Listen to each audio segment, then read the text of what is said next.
setiap kami. Bapa,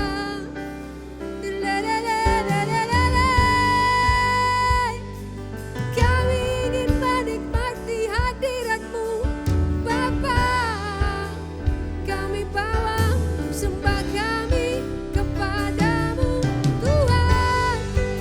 Segala puji hormat kami Bapa lebih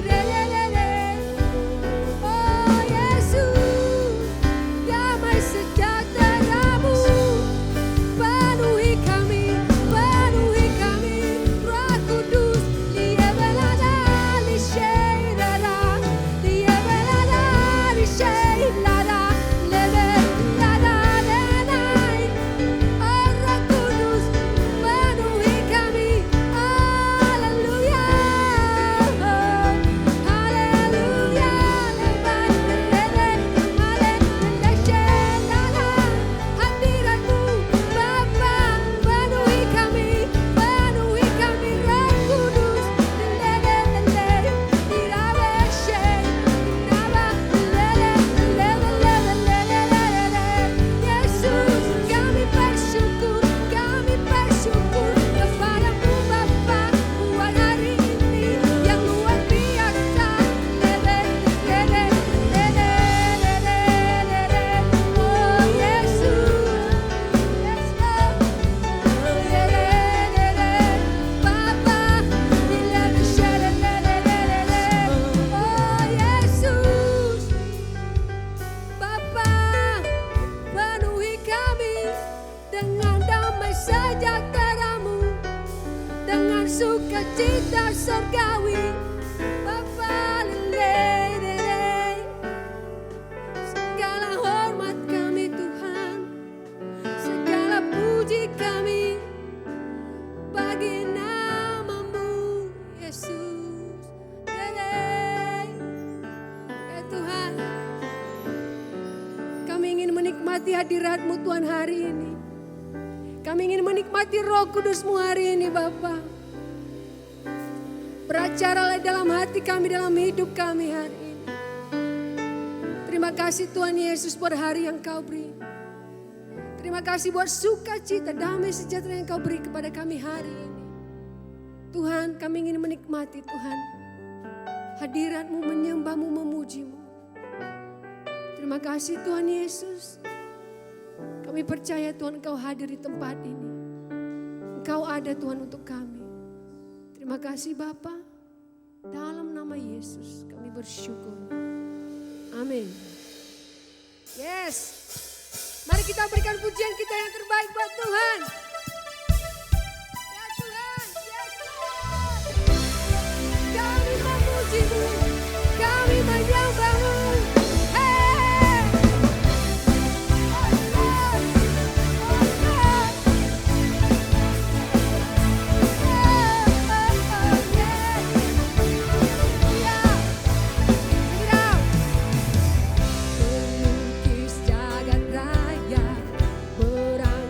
Jagat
Dimanapun Anda berada saat ini, berikan sorak-sorai yang paling luar biasa bagi Allah kita.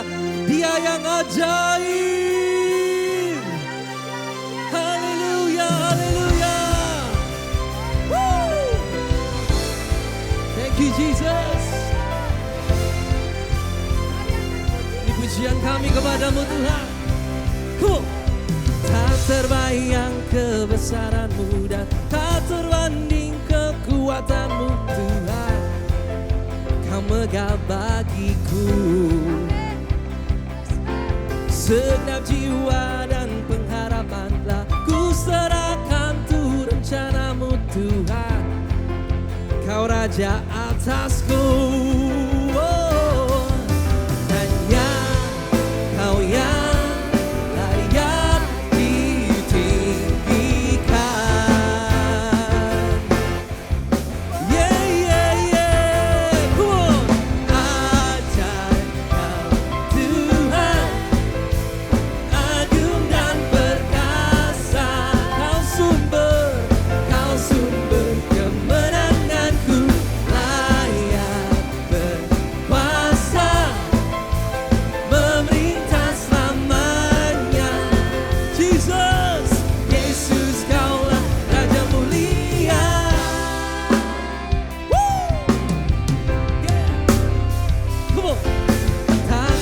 yang kebesaran-Mu dan tak terbanding kekuatan-Mu Tuhan. Kau megah bagiku. Segenap jiwa dan pengharapan telah ku serahkan tuh rencana-Mu Tuhan. Yes, Kau Raja atasku. Hanya Kau yang layak ditinggikan. You worthy. Good. Say, ajaib Kau Tuhan, agung dan perkasa. Kau sumber kemenanganku, layak berkuasa, memerintah selamanya. Bagi nama Yesus, Raja mulia. Yesus Kau yang termulia. Oh, nama-Mu ajaib Tuhan. Oh, thank you God. Come on. Mari berikan pujian saudara bagi Tuhan pagi hari ini. Say, ajaib Kau Tuhan, agung dan perkasa. Kau sumber kemenanganku, layak berkuasa, memerintah selamanya. bagi nama Yesus. Yesus Kaulah Raja mulia. Soy ajaib Kau Tuhan, agung dan perkasa. Kau sumber kemenanganku, layak berkuasa, memerintah selamanya. Haleluya. Yesus Kaulah Raja mulia. Oh, Raja mulia.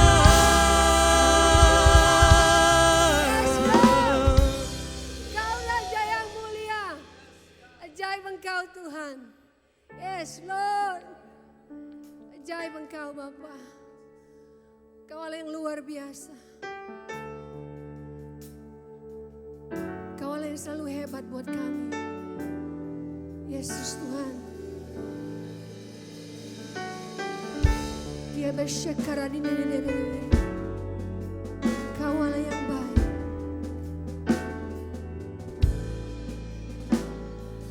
Kau hiasi kehidupanku dengan kemurahan-Mu. Kau rancangkan masa depanku penuh dengan harapan.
kan bertahan karena Yesus selalu menopang hidupku.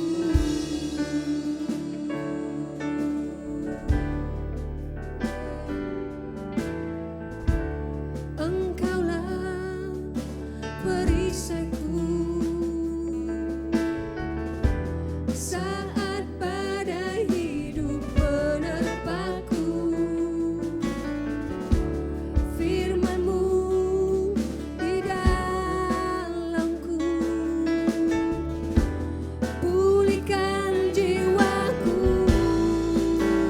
Ku kan berdiri di tengah badai dengan kekuatan yang Kau berikan.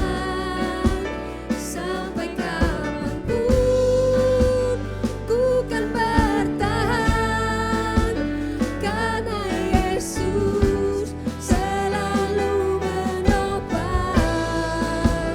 Ku kan berdiri di tengah badai dengan kekuatan yang Kau berikan.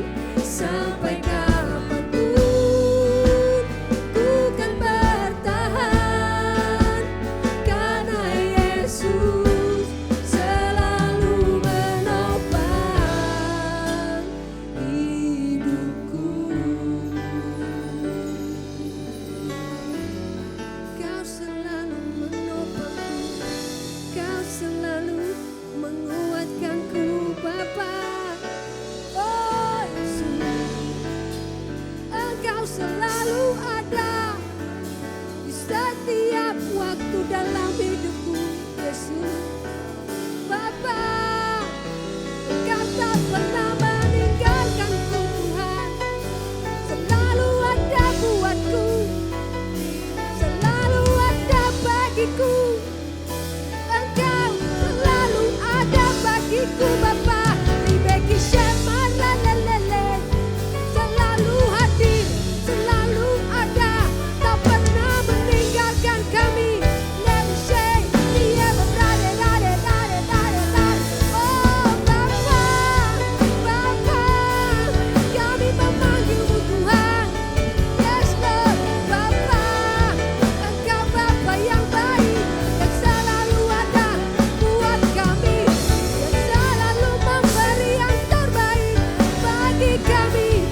Never share, oh Semarara, oh Shabalai,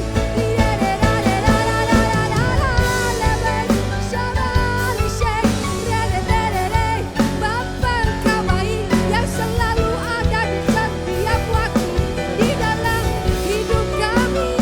Bapa,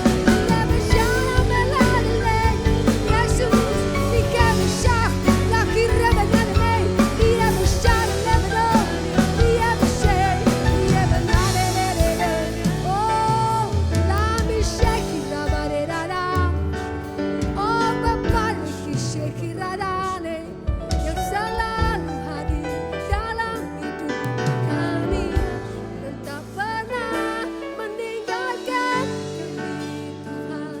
Selalu ada, selalu hadir, Yesus. Shibilodo, God, you're so good, yes Lord. God, you're so good. God, you're so good. You're so good to me. Sing it out, God, you're so good. God, you're so good. All the time, oh God. God, you're so good. All the time, oh Lord. God, you're so good. You're so good to me. Katakan dia baik.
selalu baik buat kami. Allah yang tidak pernah meninggalkan kami. Terima kasih Tuhan Yesus. Kau selalu baik, berahmat baik bagi kami Bapa. Hari yang luar biasa Tuhan. Kami boleh menikmati hadirat-Mu.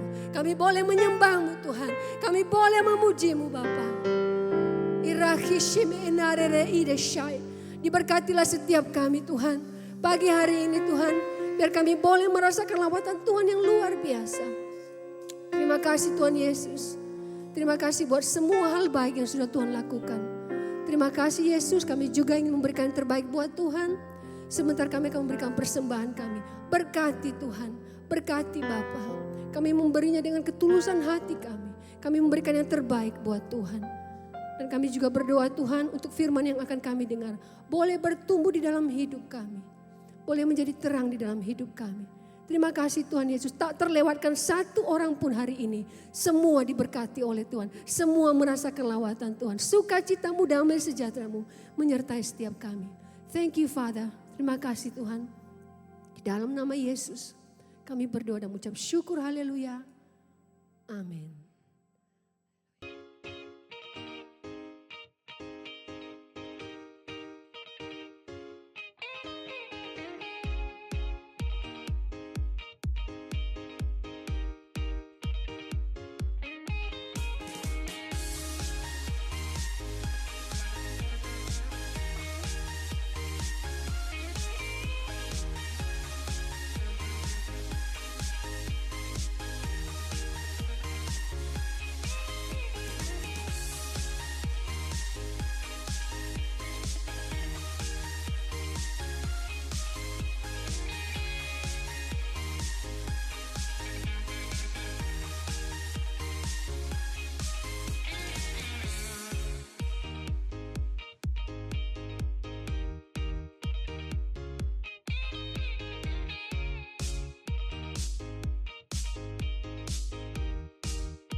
Diucapkan terima kasih untuk setiap persembahan perpuluhan yang telah diberikan. Tuhan Yesus memberkati. Bapak Ibu Jemaat dapat mengakses kegiatan seputar HCC melalui Facebook, YouTube, dan Instagram. DC akan tetap berjalan melalui aplikasi Zoom. Mari saling terkoneksi dan menguatkan satu sama lain. Bapak Ibu Jemaat Tuhan dapat mengikuti DC-DC berikut ini. Stay home, stay safe, and stay connected.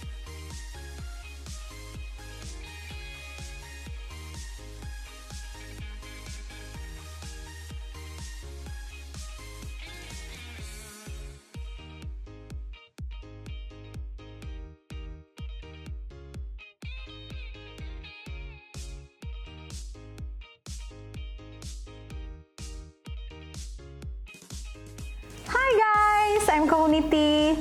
Sedih banget nih, Jumat depan M Service sementara diliburkan ya. Berhubung minggu depan tanggal 12 Februari bertepatan dengan tanggal merah. So, see you di M Service selanjutnya. Bye. HCC Online Service hari Minggu tanggal 14 Februari 2021 pukul 10 pagi akan dilayani oleh Evangelis Gunawan Hartono.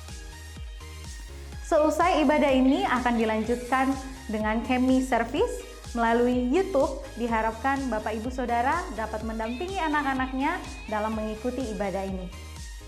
Demikian HCC News untuk pekan ini. Kami pamit undur diri. Mari kita siapkan hati kita untuk mendengarkan kebenaran firman Tuhan. Shalom Bapak Ibu, puji Tuhan kita bisa kembali berjumpa dalam minggu yang pertama di bulan Februari. Nah saudara, seperti yang biasa kita lakukan, karena ini adalah minggu yang pertama, maka di akhir dari ibadah kita atau khotbah saya, kita akan sama-sama mengambil bagian dalam perjamuan kudus. Nah, Anda bisa menyiapkan pengganti anggur. Kalau Anda tidak punya anggur perjamuan, Anda bisa siapkan teh atau sirup. Dan sebagai pengganti roti perjamuan, seperti yang biasa kita lakukan, Anda bisa siapkan biskuit atau roti tawar, saudaraku. Ya, Anda potong-potong kecil dan Anda siapkan sejumlah dengan anggota keluarga saudara. Nanti pada saat kita akan mengadakan perjamuan kudus, Anda bisa mengikutinya bersama-sama. Mari sama-sama kita berdoa bersyukur kepada Tuhan sebelum kita memulai mendengarkan firman Tuhan pada pagi hari ini. Terima kasih, kami bersyukur Tuhan, semua karena anugerah, semua karena kebaikan-Mu. Kami yang Kau pelihara dalam kesehatan, Engkau berikan kami kesempatan mendengarkan firman-Mu. Biarlah Roh Kudus Engkau sendiri yang mengurapi kami. Engkau Tuhan memberikan kami hikmat dan rema, supaya apa yang kami dengarkan hari ini Tuhan menjadi kekuatan, menjadi peringatan, dan biarlah itu menjadi tuntunan bagi hidup kami. Terpujilah nama-Mu, kami bersyukur di dalam nama Tuhan Yesus. Amin. Ya Bapak Ibu Saudara yang saya kasih dalam Tuhan, kita akan melanjutkan apa yang sudah saya sampaikan pada dua minggu yang lalu dan juga kita akan sambung dengan minggu ini. Nah Saudara, minggu lalu kita sama-sama belajar bahwa waktu yang terbaik untuk mencari Tuhan sebenarnya adalah masa-masa yang sulit. Ya seperti yang kita alami saat ini Saudara.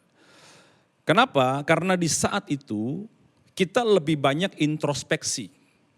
Ya, karena di saat itu Saudara, kita lebih banyak berharap sama Tuhan. Karena di saat itu kita tidak lagi menggunakan kekuatan kita sendiri dan kesombongan kita. Itu sebabnya di masa-masa sulit sebenarnya adalah waktu yang terbaik untuk kita itu mencari Tuhan. Nah, hal ini minggu lalu saya sudah sampaikan, diajarkan oleh Tuhan sendiri di dalam 2 Tawarik ketika dia berbicara kepada Salomo. Nah di sana dikatakan dalam 2 Tawarik 7:14, dan umatku yang atasnya namaku disebut, merendahkan diri, perhatikan, berdoa dan mencari wajahku, lalu berbalik dari jalan-jalannya yang jahat, maka aku akan mendengar dari sorga dan mengampuni dosa mereka, serta memulihkan negeri mereka. Nah minggu lalu saya sampaikan, supaya kita berjumpa dengan Tuhan dalam pencarian kita, maka 2 hal harus kita lakukan. Berdoa dalam kerendahan hati, dan kita bertobat saudaraku, dari jalan-jalan kita yang jahat.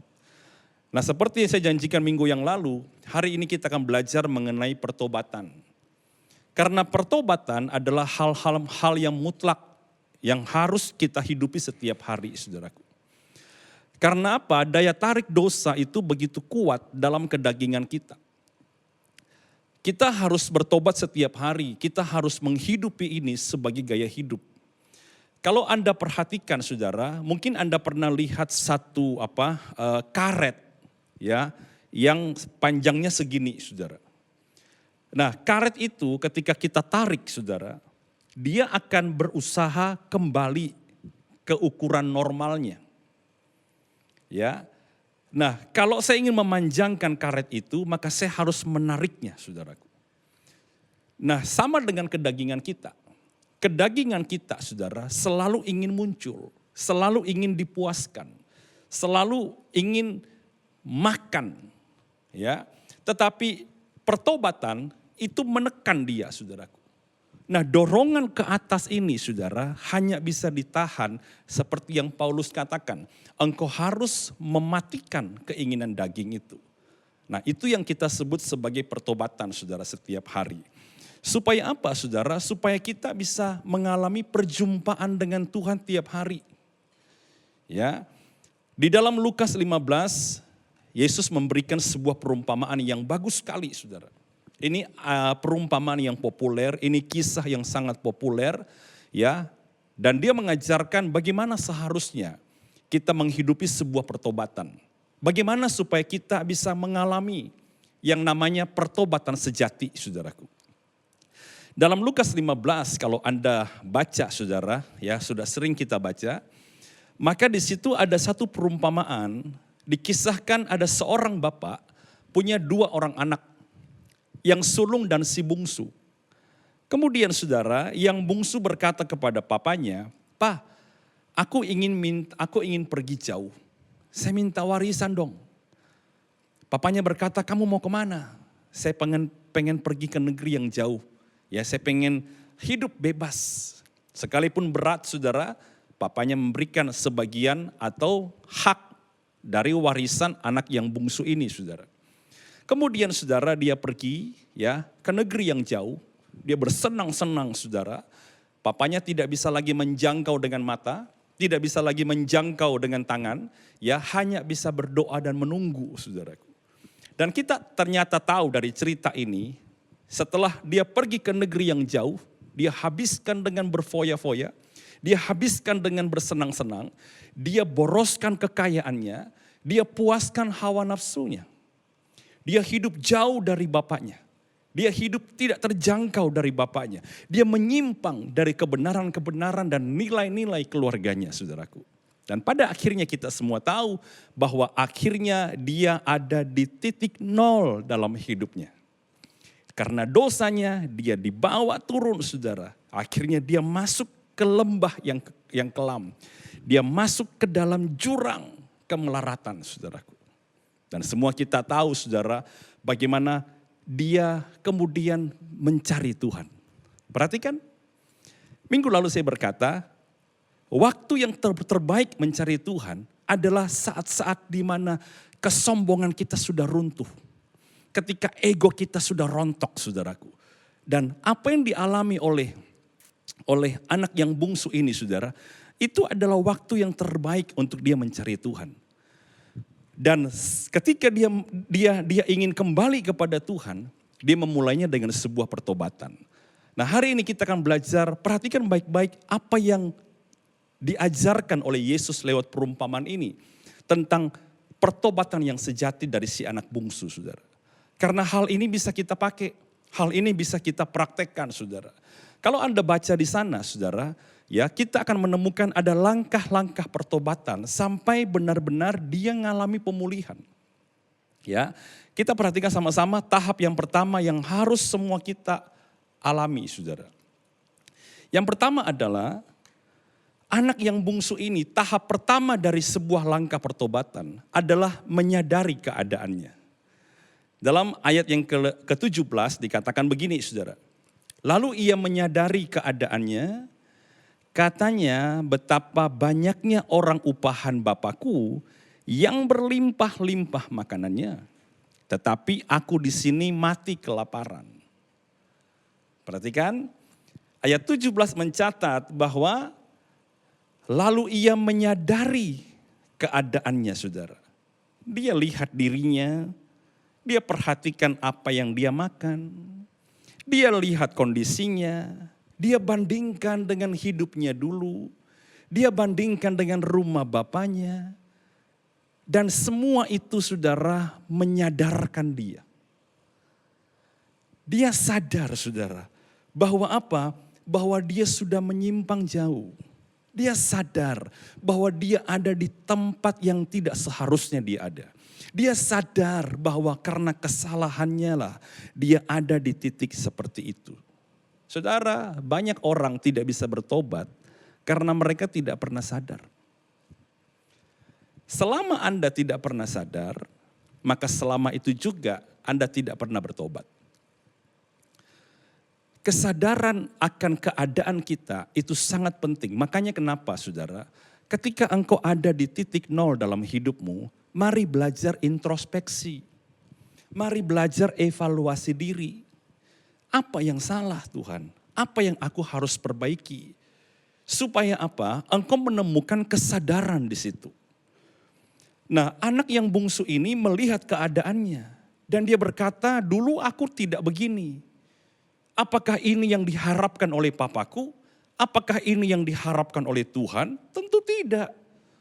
Dan kemudian dia mulai sadar, iya ya, ternyata kesalahan ada pada saya. Saudara, introspeksi hidup kita, saudara. Satu kali ada sebuah ilustrasi, ada seorang penebang kayu, saudara. Dia melamar kerja kepada seorang pengusaha kayu. Kemudian, saudara, pengusaha ini berkata, Oke, kamu pergi ke lahan kita, kamu bertugas mulai besok. Ya, mulai besok kamu akan dibayar setiap satu pohon yang kamu tumbangkan. Jadi kamu akan menebang setiap pohon, dan satu pohon yang tumbang, kamu akan dibayar. Ya, fee-mu atau gajimu akan dibayar per satu pohon. Wah, dia begitu semangat saudaraku. Kemudian dia pergi ke hutan, ke lahan dari pengusaha ini.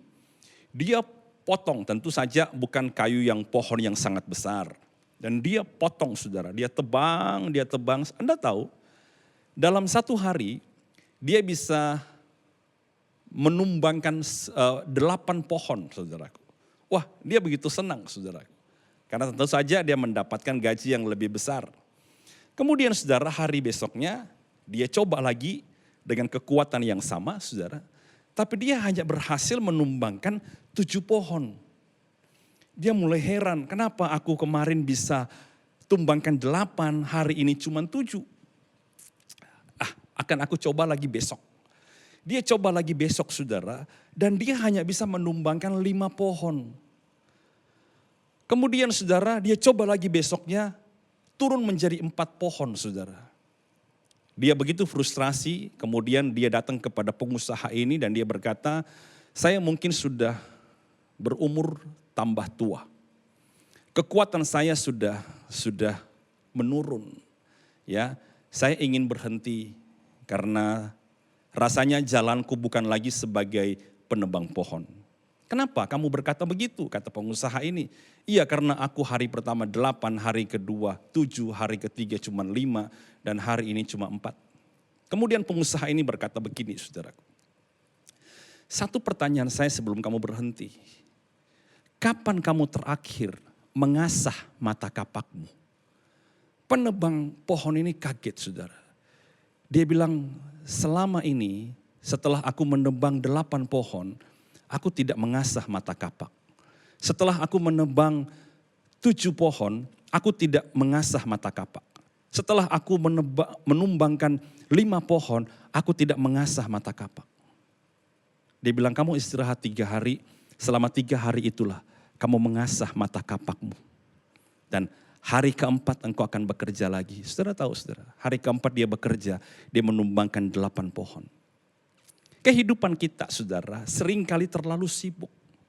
Seringkali terlalu melakukan aktivitas kita. Tanpa sadar kita berjalan menjauh daripada Tuhan. Kita perlu satu saat kita introspeksi diri. Ya, seperti yang Paulus katakan, perhatikan dengan saksama bagaimana kamu hidup. Apa yang sudah kamu lewati supaya kamu jadi arif. Kita perhatikan hidup kita saudara. Mungkin selama ini kita tidak mengandalkan Tuhan. Mungkin selama ini kita tidak punya pengelolaan yang baik. Mungkin selama ini kita hidup dalam dosa. Atau kita tidak punya sasaran yang tepat. Saudara, itu semua penting sekali supaya kita apa? Supaya kita sadar. Tanpa kesadaran saudara, tidak pernah orang itu bisa kembali sama Tuhan. Amsal berkata apa? Ada jalan yang disangka orang lurus. Tapi ujungnya menuju maut. Dia tidak sadar ujungnya akan menuju maut. Saudara, mari kita kembali hari ini. Kalau saudara ingin menemukan Tuhan dalam pencarian saudara, hiduplah dalam pertobatan. Dan pertobatan hanya bisa kita alami jika kita memulainya dengan tahap yang pertama. Kita harus menyadari keadaan kita. Sadar dulu saudara. Mungkin hari ini engkau berkata, Pak, apa salahku? Dengar firman Tuhan, bacalah firman Tuhan. Banyaklah berdoa, nanti Roh Kudus akan memberitahu kita hal-hal apa yang Tuhan kehendaki supaya kita kembali melakukannya. Hal-hal apakah yang menjadi hal-hal yang belum kita lakukan yang Tuhan minta kita kerjakan saudaraku. Anak yang bungsu dia menyadari keadaannya. Itulah tahap yang pertama saudara. Untuk kita bisa masuk dalam sebuah pertobatan yang sejati. Yang kedua saudara yang diajarkan dalam Lukas 15 ini adalah apa? Setelah dia sadar, dia mengambil keputusan.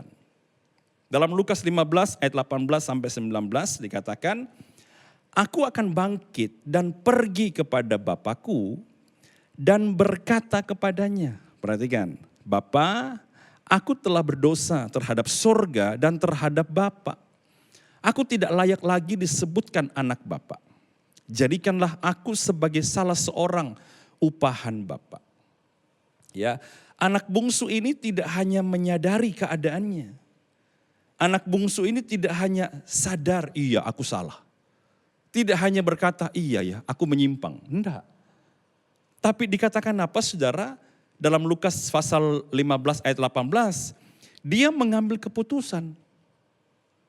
Jadi setelah dia sadar, tahap kedua adalah kita harus mengambil sebuah keputusan.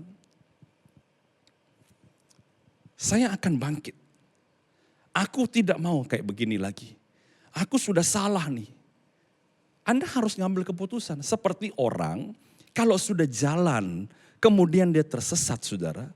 Anda harus putuskan mau lurus atau berhenti. Nah itu yang bisa menghentikan kita untuk rusak semakin jauh. Untuk menyimpang semakin jauh. Nah anak yang bungsu ketika dia minta makanan babi tidak dikasih. Dia kemudian sadar saudara. Ya ampun. Tidak pernah aku kayak begini. Dulu makanan berlimpah. Ini makanan babi aja aku tidak bisa makan. Itu menghentak dia. Memukul dia. Sadar saudara. Ketika dia sadar. Oh tidak hanya kaget saja. Enggak. Dia mengambil sebuah keputusan. Ada banyak orang sadar. Tapi tidak pernah mengambil keputusan. Itulah sebabnya ada banyak orang sadar. Tapi hanya di tempat saja. Ambillah keputusan.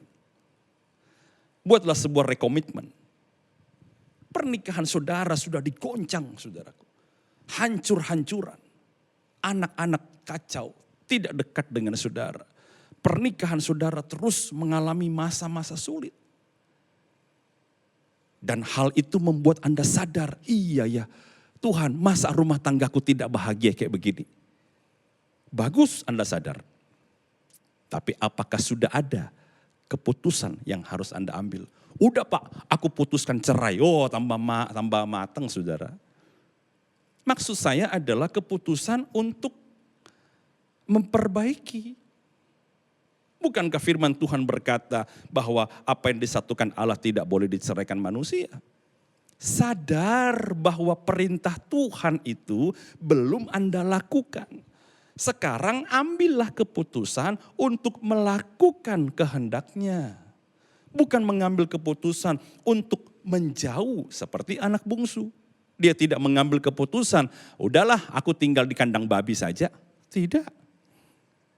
Dia bandingkan hidupnya, dia bandingkan rumah bapaknya. Dan dia berkata, aku akan bangkit. Dan pergi kepada Bapa. Itu loh saudara. Jadi ketika saudara berjalan menjauh daripada Tuhan, Anda sadar. Karena Anda diingatkan lewat persoalan. Anda diingatkan lewat firman. Anda diingatkan lewat lagu. Anda diingatkan lewat teman. Anda diingatkan lewat tembok yang besar. Anda sadar, aku salah jalan. Setelah itu, ambillah keputusan. Jangan terus menghantam tembok itu. Coba Anda kembali sama Tuhan. Nah jadi ini tahap yang harus kita lewati saudara. Kalau tidak saudara, itu hanya akan menyisakan Kristen tobat dan kumat. Sadar, tapi tidak pernah ngambil keputusan. Sadar, iya aku salah nih, aku salah. Terus, apakah dengan mengakui kesalahan, merasa salah, itu mengubah hidupmu? Ya tentu tidak saudara. Anda harus mengambil sebuah keputusan. Jadi Yesus mengajar kita satu perumpamaan yang luar biasa. Dia berkata kalau engkau mau cari Tuhan dan ketemu sama Tuhan, engkau harus bertobat. Dan pertobatan itu dimulai dari sebuah kesadaran. Setelah engkau sadar, jangan hanya sadar, tapi ambil sebuah keputusan. Seperti yang dilakukan oleh anak bungsu. Tapi tidak cukup hanya ambil keputusan. Ada tahap berikutnya yang harus kita jalani. Yaitu apa saudara? Bangkit dan meninggalkan. Dalam Lukas 15 ayat 20 coba kita lihat sama-sama. Yang dikatakan apa?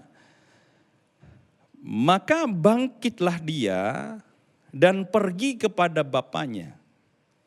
Ketika ia masih jauh, ayahnya telah melihatnya, lalu tergeraklah hatinya oleh belas kasihan. Ayahnya itu berlari mendapatkan dia, lalu merangkul dan mencium dia. Saudara lihat ya, tahap yang pertama sadar. Tahap yang kedua memutuskan. Tahap yang ketiga melakukan apa yang diputuskan. Dia duduk dan berkata, aku akan bangkit. Tapi belum bangkit. Kalau Anda hanya sampai, aku akan bangkit, Anda tidak pernah berubah. Aku akan bangkit. Selanjutnya, dia bangkit beneran. Dan kemudian saudara, dia meninggalkan tempat kandang babi itu. Nah ini yang langkah yang kalau saya bilang saudara, inilah tahap yang tersulit. Inilah tahap yang tersulit saudara. Kenapa orang tidak bisa menemukan pemulihan? Kenapa orang tidak bisa menemukan perjumpaan dengan Tuhan? Karena apa? Karena bertahun-tahun mereka ada di jalan yang salah dan mereka menganggap itu sebagai sebuah hal yang benar. Bertahun-tahun mereka hidup di sana dan mereka merasa inilah tempatku. Dan konsekuensi-konsekuensi yang sudah terjadi dalam pelanggaran itu sudah banyak mengikat. Ketika dia meninggalkan saudara, maka ada harga yang harus dia bayar. Itulah sebabnya tidak banyak orang mau bayar harganya. Kalau Anda ini jalan ke sebuah tujuan, kemudian salah jalannya 10-15 kilo, Anda harus bayar balik lagi 10-15 kilo atau mungkin lebih. Karena Anda harus muter. Tidak otomatis Anda sadar, ambil keputusan, plek, segala konsekuensi hilang. Enggak. Anda harus bayar satu demi satu, satu demi satu. Keruntuhan oleh karena kesalahan harus dibangun step by step lagi, tahap demi tahap. Ini yang banyak kali saudara tidak dijelaskan oleh banyak orang. Orang hanya berpikir balik tobat. Dia bilang aku sudah bertobat, aku sudah tidak lakukan apapun, aku sudah meninggalkan. Waktu anak yang bungsu ini bangkit dan meninggalkan, tidak dicatat berapa jauh dia berjalan dalam keadaan lapar. Dia minta makan dari makanan babi, tidak diberikan. Dan dia bangkit sesuai dengan keputusannya dan dia meninggalkan. Kita tidak tahu dia jalan berapa jauh, tidak dijelaskan di sana dalam kondisi apa, tapi saya yakin dalam kondisi lapar. Tanpa kasut, tanpa jubah. Mungkin baju ala kadarnya, baju seorang budak. Sesulit apakah perjalanan tidak diceritakan. Tapi saya yakin saudara, butuh waktu berhari-hari, mungkin berminggu-minggu untuk dia kembali. Tidak punya uang membeli makanan. Mungkin istirahat ala kadarnya. Dibutuhkan keteguhan hati untuk Anda bangkit dan meninggalkan kandang babi saudara. Pertobatan yang tersulit adalah bagian ini saudara. Karena biasanya apa yang sudah kita lakukan bertahun-tahun itu mengikat. Menimbulkan sebuah kebiasaan bahkan kenyamanan. Ketika kita meninggalkannya saudara, daging ini berontak minta dipuaskan pengen kembali. Apakah yang tersulit dari bangsa Israel? Bukan ketika Musa berkata go, bukan. Tapi ketika mereka melewati sebuah perjalanan di padang gurun 40 tahun, disitulah gugur satu persatu iman mereka. Ketika mereka melihat tidak ada makanan, mereka melihat tidak ada air, mereka melihat tidak ada daging saudara. Maka teringatlah mereka kepada kebiasaan mereka di Mesir, kepada kenyamanan mereka di Mesir. Padahal mereka sudah memutuskan untuk meninggalkannya. Selama perjalanan ada yang mati, ada yang hampir kembali, yang putus asa, dan ada yang tidak sampai. Saudara, Ketika Anda membayar harga dari sebuah pertobatan saudara, disitulah Tuhan melihat keseriusan saudara. Disitulah waktunya hati kita benar-benar dibuka Tuhan. Sehingga waktu dia berjumpa dengan kita mengalami pemulihan dan pembalikan yang luar biasa saudaraku. Jika sebuah dosa saudara, kenapa begitu sulit? Saya beri contoh kepada saudara. Jika sebuah dosa perselingkuhan telah merusak rumah tangga seseorang saudaraku.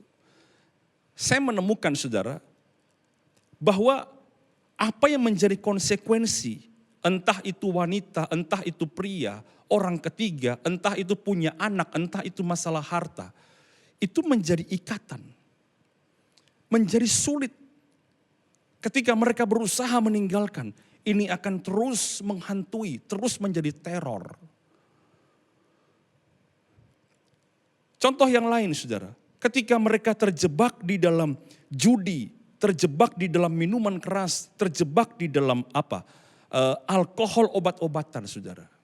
Waktu mereka berjalan meninggalkannya saudara, konsekuensi yang pernah terjadi itu mengikuti mereka, menarik mereka kembali, kecanduan, ketagihan, terus menarik mereka kembali. Dan tidak banyak yang berhasil berkata tidak. Mereka malah ketarik kembali saudara, dan duduk lagi, kemudian sadar lagi, ambil keputusan, tapi tidak berani melangkah. Saya mau bilang sama saudara, orang itu saudara bukan tidak tahu itu dosa sehingga dia melakukannya. Hampir semua yang saya tanya, kamu tahu enggak itu dosa? Tahu, tapi mereka tidak pernah mampu berhasil meninggalkannya. Saudara,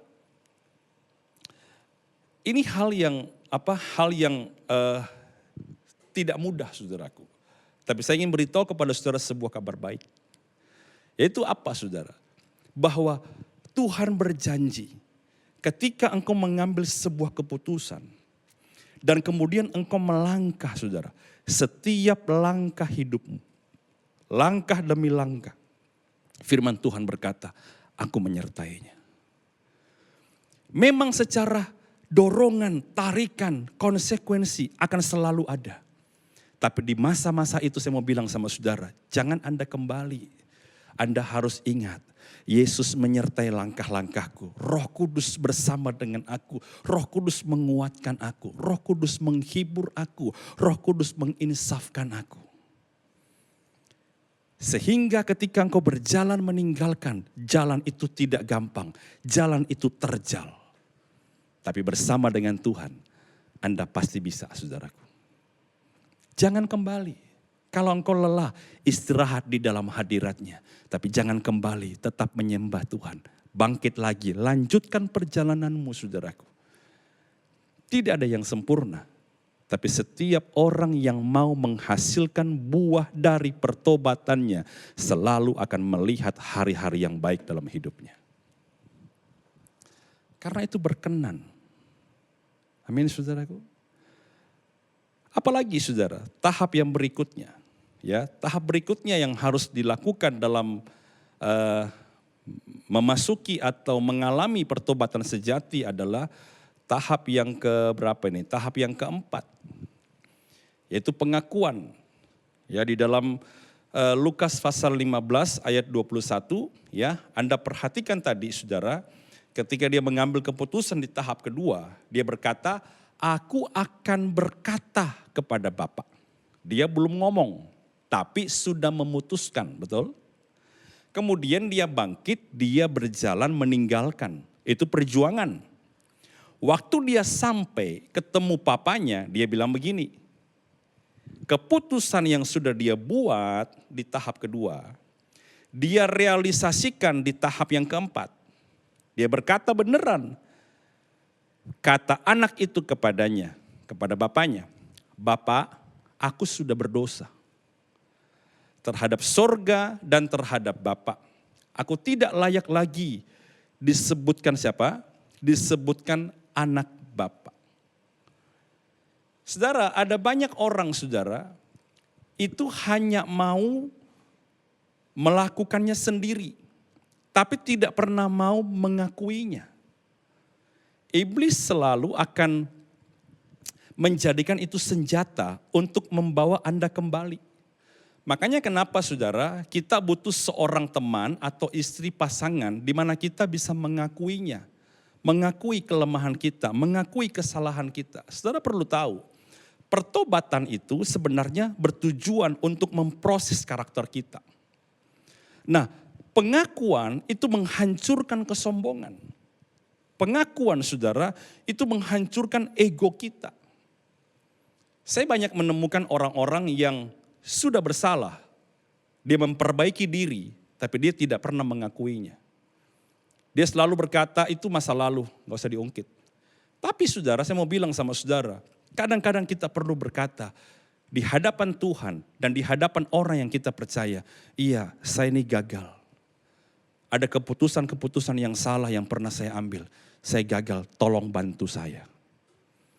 Ada hal-hal yang saya gagal dalam pernikahan kita, tolong bantu saya. Ada hal-hal yang saya salah dalam keuangan saya, tolong bantu saya. Saudara, itu akan memberikan kepada saudara kemerdekaan yang luar biasa dalam hati saudara. Sebuah pengakuan saudara bukan untuk mempermalukan Anda. Tapi pengakuan itu saudara sebagai sebuah pagar pengaman bagi hidup kita. Karena kalau tidak saudara, tidak seorang pun yang tahu. Saya tidak berkata bahwa Anda perlu mengakuinya di depan umum. Tetapi minimal saudara, Anda datang dan berkata kepada orang yang Anda percaya supaya orang itu bisa membantu saudara. Coba Anda ke dokter saudara, kemudian saudara tidak mengakui apa yang saudara rasakan. Terus bagaimana dokter itu bisa memberi obat yang tepat? Bagaimana dia bisa menolong?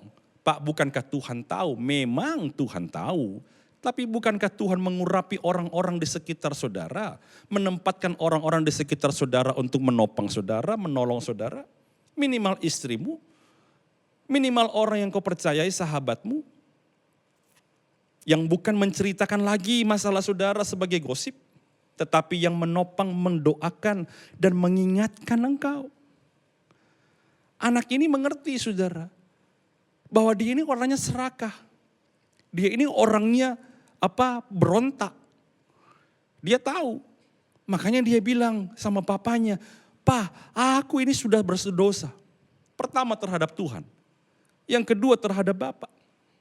Aku jangan lagi engkau anggap anak papa." Ini pengakuan saudara. Tuhan itu suka cari orang-orang yang rendah hati yang mau mengakui kesalahannya. Yakobus mengajar kita saudara bahwa hendaklah kamu saling mengaku dosa supaya kamu sembuh. Ini saya mau ceritakan lagi ilustrasi ini saudara ya. Ilustrasi ini bercerita tentang seorang anak bernama John dan seorang kakak perempuannya bernama Susan. Satu kali John dan Susan ini diajak ke rumah neneknya saudara. Di pedesaan ya, dan itu merupakan sebuah liburan yang menyenangkan. Walaupun mereka harus kerja, tapi di sana ada tempat mancing, di sana ada pelihara bebek saudara. Di sana mereka bisa hidup dengan alam.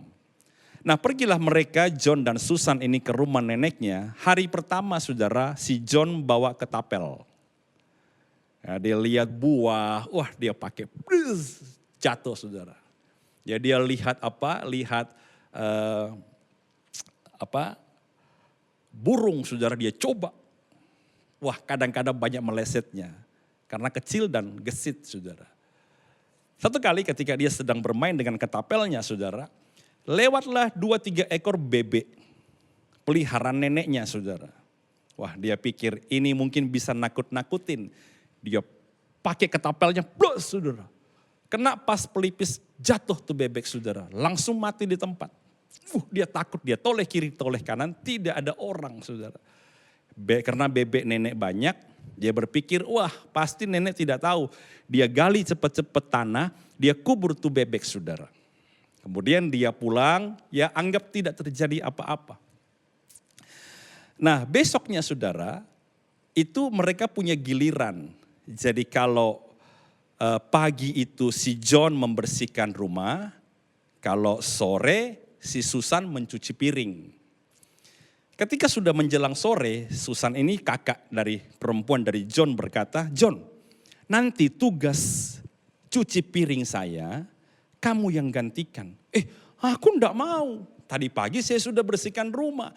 Kenapa sekarang saya harus cuci piring? Itu kan tugas kakak. Si kakaknya bilang begini, wek. Dia kaget saudara. Aduh, ternyata ketahuan. Si Susan melihat bebeknya nenek itu mati. Diketapel sama dia saudara. Shh. Kamu jangan ngomong sama nenek. Saya cuci piring dah. Wah saudara, Susan santai-santai nonton TV. Si John cuci piring. Aduh, kok bisa dia tahu ya? Besoknya begitu lagi saudara. Besoknya begitu lagi. Jadi si John ini benar-benar diperbudak ya, dalam tanda kutip sama kakaknya. Tiap kali tugasnya si Susan, saudara, kakaknya, dia biarkan si John yang cuci piring, dia nyantai nonton TV, main-mainan sama neneknya. Hari yang kelima, saudara, mereka besok akan pergi mancing sama-sama. Tapi tidak bisa pergi kalau tugas rumah tidak selesai. Susan bilang, John ingat ya, tugas-tugasku semua kamu ambil alih. Waduh saudara, John sudah tidak bisa tidur malam itu. Kemudian dia datang kepada neneknya di malam hari. Dia masuk ke kamarnya dan dia agak sedih sekali saudara, sambil nangis. Dia bilang, Nek, John mau ngomong sesuatu. Apa John? 5 hari yang lalu saya tidak sengaja main ketepel dan ternyata kena bebek nenek. Bebeknya nenek mati 1. Terus ya saya kubur, saya tanam. Terus ya saya enggak ngomong. Nenek bilang apa saudara? John, nenek lihat itu dari jendela. Nenek tahu bebek nenek mati. Kenapa nenek enggak bilang? Iya karena nenek nunggu kamu ngaku sama saya. Wah saudara, sejak itu dia merdeka. Dia bilang kurang ajar, coba tahu bahwa nenek sudah tahu. Saya udah ngomong dari hari pertama, saya enggak usah cuci piring. Besok pagi saudara, Susan bangun. John jangan lupa ya. Wek. Si John balas wek. Nenek sudah tahu. Iblis tidak bisa memperhamba saudara. Karena Anda sudah mengakuinya. Bagaimana Anda bisa diampuni tanpa sebuah pengakuan? Ampuni saya, apa yang mau diampuni? Sebelum Anda dijatuhi hukuman, didakwa dulu seluruh daftar kesalahan Anda, bukan? Ketika Anda mengakuinya, saudara, maka Tuhan setia dan adil, Dia membersihkan dan menyucikannya. Luar biasa, saudara. Dan tahap yang terakhir yang Anda akan alami, saudara, yaitu apa? Pengampunan dan pemulihan. Itulah pertobatan sejati, saudaraku. Dalam Lukas 15 kita baca ayat 22 sampai 24, tetapi ayah itu berkata kepada hamba-hambanya, lekaslah bawa kemari jubah yang terbaik. Pakaikanlah itu kepadanya. Kenakanlah cincin pada jarinya, sepatu pada kakinya. Ambillah anak lembu tambun itu, sembelihlah dia, marilah kita makan dan bersuka cita. Sebab anakku ini telah mati dan menjadi hidup kembali. Ia telah hilang dan didapat kembali, maka mulailah mereka bersukaria. Ketika saudara 4 tahap dilewati anak ini, dia mengakuinya saudara. Maka Bapa itu setia dan adil, penuh dengan kasih. Dia memberikan pengampunan dengan limpahnya. Dia pulihkan status anak ini saudara. Dia pakaikan jubah sebagai tanda kehormatan. Dia pakaikan cincin saudara sebagai tanda otoritas. Dia pakaikan kasut sebagai status anak karena budak tidak pakai kasut. Dia pakaikan saudara. Dia mau berkata begini, engkau sekarang adalah anak yang sudah memiliki kehormatan. Engkau adalah anak yang punya otoritas terhadap hamba-hamba Bapamu. Saudara, tidak pernah sia-sia Anda bayar harga untuk satu pertobatan. Karena Tuhan suka dengan hati yang kembali dan berbalik kepada Tuhan. Itulah sebabnya. 2 Tawarik berkata, ketika aku lihat sikap pertobatan sejati, aku akan memulihkan negeri mereka. Ketika Tuhan lihat pertobatan sejati, apa yang hancur, apa yang rusak, apa yang runtuh, apa yang morat-marit saudara, perlahan-lahan akan dipulihkan Tuhan. Karena hanya bisa terjadi ketika ada kuasa adikodrati Allah, intervensi dalam hidupmu, maka yang tidak mungkin akan jadi mungkin. Kenapa saudara? Ayat bagian akhir kita baca sama-sama, Mazmur 51, 18 sampai dengan 19. Sebab engkau tidak berkenan kepada korban sembelihan. Sekiranya aku persembahkan korban bakaran, engkau tidak menyukainya. Perhatikan sama-sama, korban sembelihan kepada Allah ialah apa? Jiwa yang hancur. Bukan karena kecewa, tapi karena pertobatan. Hati yang patah dan remuk tidak akan kau pandang hina, ya Allah. Tuhan suka dengan hati yang hancur karena rindu pemulihan Tuhan. Tuhan suka kepada hati yang patah dan remuk. Dia tidak pernah memandang hina. Amin saudaraku. Mari sama-sama datang kepada Tuhan hari ini. Biarlah saudara hatimu terbuka pada saat ini. Selama engkau tidak pernah menyadari apa yang sedang terjadi dalam rumah tanggamu, kau tidak akan pernah bangkit. Tapi kalau engkau sudah sadar, engkau bangkit. Dan ketika engkau berjalan melewatinya, engkau berkata, Pak susah sekali. Sulit Pak. Saya mau bilang bertahanlah saudaraku. Harga yang Anda bayar tidak murah.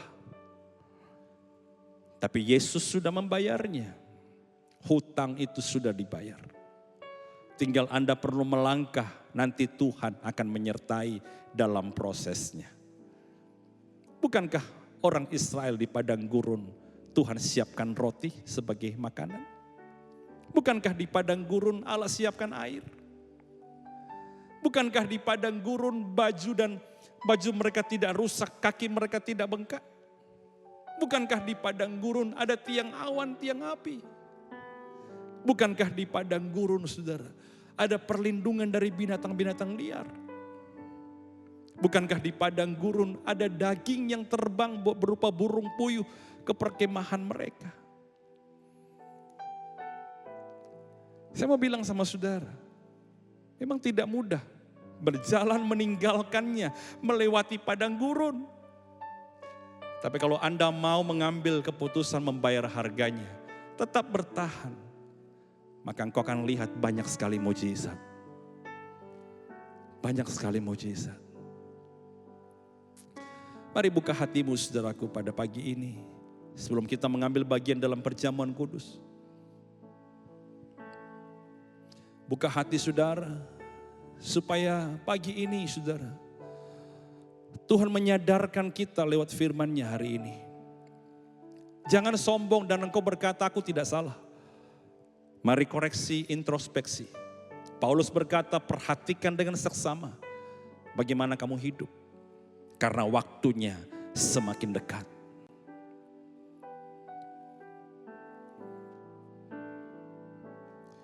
Sejauh timur dari barat, engkau membuang dosaku. Tiada kau ingat lagi pelanggaranku.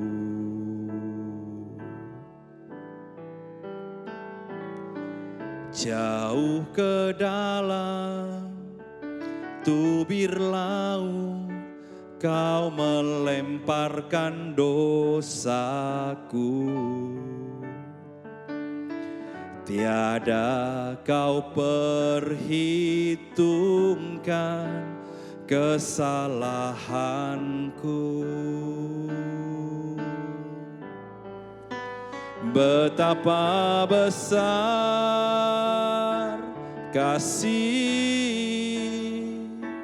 pengampunan-Mu Tuhan. Tak Kau pandang hina hati yang hancur.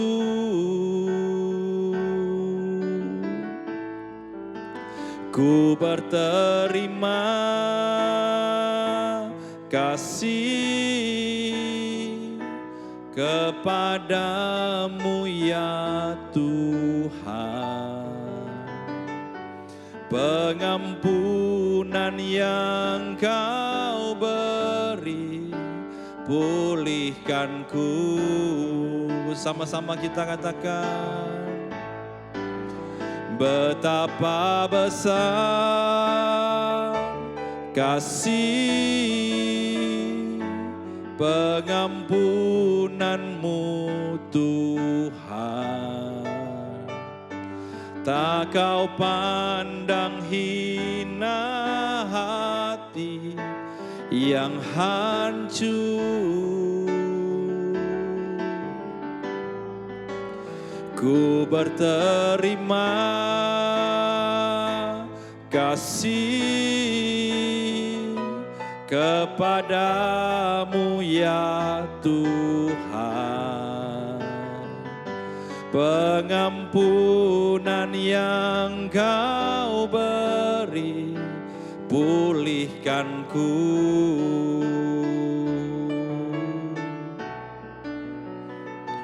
Pengampunan yang Kau beri, pulihkanku.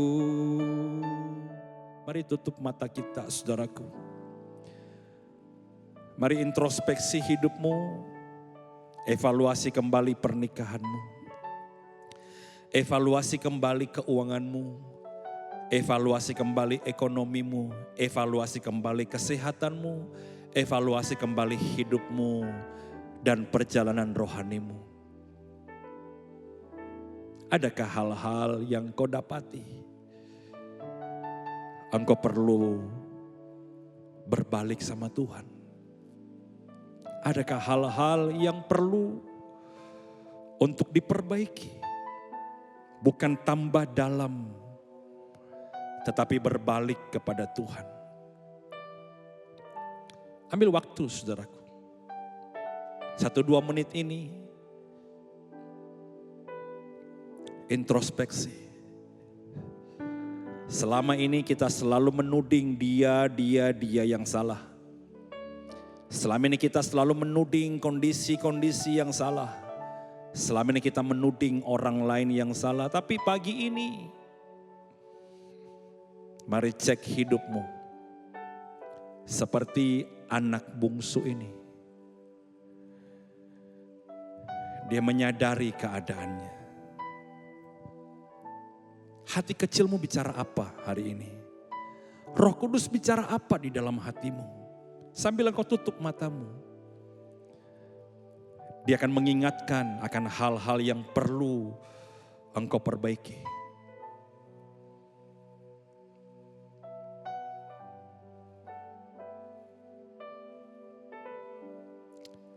Mari Roh Kudus berbicara dalam hati kami. Biar firman hari ini Tuhan memberikan kami tuntunan, supaya kami tahu bagaimana seharusnya kami mencari Tuhan. Sehingga kami mengalami perjumpaan yang memulihkan kami. Memulihkan hubungan kami sama Tuhan. Sehingga kami efektif menjadi alat-Mu. Kami efektif memberitakan kerajaan-Mu. Kami efektif memuliakan Tuhan. Tuhan Yesus, hamba berdoa di dalam nama-Mu. Jamah setiap hati. Jamah setiap hati. Kalau ada harga yang harus kami bayar untuk meninggalkan setiap kesalahan kami, hamba berdoa di dalam nama Yesus, supaya Tuhan seperti janji-Mu, Engkau menyertai umat-Mu. Ya Roh Kudus, seperti janji-Mu, Engkau menghibur, menguatkan dan mengingatkan kami. Dan biarlah Tuhan Kau berikan kami kelengkapan kuasa untuk berjalan dalam otoritas. Supaya kami berjalan terus makin lama makin kuat. Hendak menghadap Allah untuk menyembah Engkau Tuhan. Jamah Tuhan. Jamah Tuhan. Haleluya, haleluya, haleluya. Mari bagikan roti yang ada di tangan saudara kepada anggota keluargamu. Sambil musik mengalun pelan pujian ini. Kita akan mengambil bagian dalam perjamuan kudus. Dan angkat roti ini di tangan kanan saudara. Yesus tidak berdosa. Tetapi dia berkorban. Supaya kita yang mati karena dosa, hidup karena kebenaran. Yang Tuhan minta, berjalanlah dalam penebusanmu, berjalanlah dalam kebenaran. Terima dia sebagai Tuhan, ikuti petunjuknya. Hasilkan buah yang sesuai dengan pertobatan. Karena tanpa pertobatan engkau tidak akan pernah berjumpa dengan Tuhan. Bapak tidak bisa pulihkan engkau kalau engkau tidak pernah meninggalkan kandang babi itu. Anak bungsu itu harus bangkit dan berjalan keluar. Sampai dia berjumpa dengan bapaknya. Tuhan mengajak saudara, kembalilah anakku. Karena penebusan sudah tersedia. Kembalilah anakku. Karena engkau sudah dibenarkan. Kembalilah anakku. Karena aku membuka tangan menerima engkau apa adanya. Apa yang telah kuteruskan kepadamu. Telah aku terima dari Tuhan. Bahwa Tuhan Yesus malam waktu ia diserahkan mengambil roti. Sesudah itu ia mengucap syukur atasnya. Ia memecah-mecahkannya dan berkata, inilah tubuhku yang diserahkan bagi kamu. Perbuatlah ini menjadi peringatan akan aku. Percayakah saudara bahwa roti yang atas yang kita mengucap syukur adalah persekutuan dengan tubuh Kristus yang menyelamatkan kita. Mari kita makan bersama di dalam nama Yesus.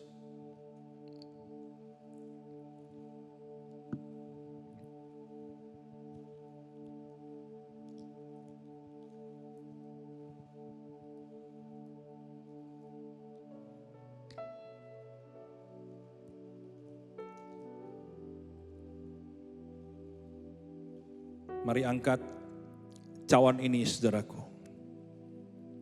Haleluya. Demikian juga ia mengambil cawan sesudah makan lalu berkata, cawan ini adalah perjanjian baru yang dimeteraikan oleh darahku. Perbuatlah ini setiap kali engkau meminumnya jadi peringatan akan aku. Percayakah saudara bahwa anggur yang atasnya kita mengucap syukur adalah persekutuan dengan darah Yesus yang sudah menyucikan dosa kita. Mari kita minum bersama di dalam nama Yesus.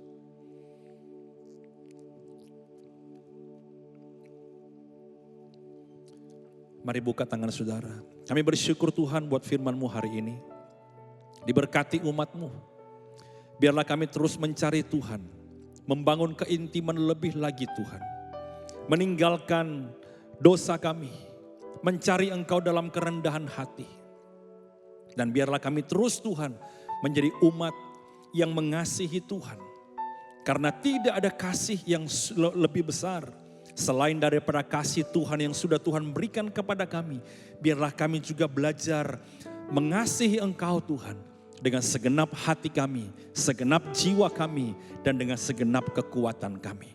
Terima kasih Tuhan, hamba melepaskan berkat ini, damai sejahtera Allah turunlah dalam hidup keluarga demi keluarga. Kesembuhan bagi yang sakit terjadi Tuhan di dalam nama Yesus. Dan kekuatan bagi yang lemah dan pengharapan bagi yang tawar hati biar terjadilah. Dan turunlah segala berkat ini demi nama Bapa, Anak dan Roh Kudus. Ialah di dalam nama Tuhan Yesus Kristus. Sama-sama kita katakan amin.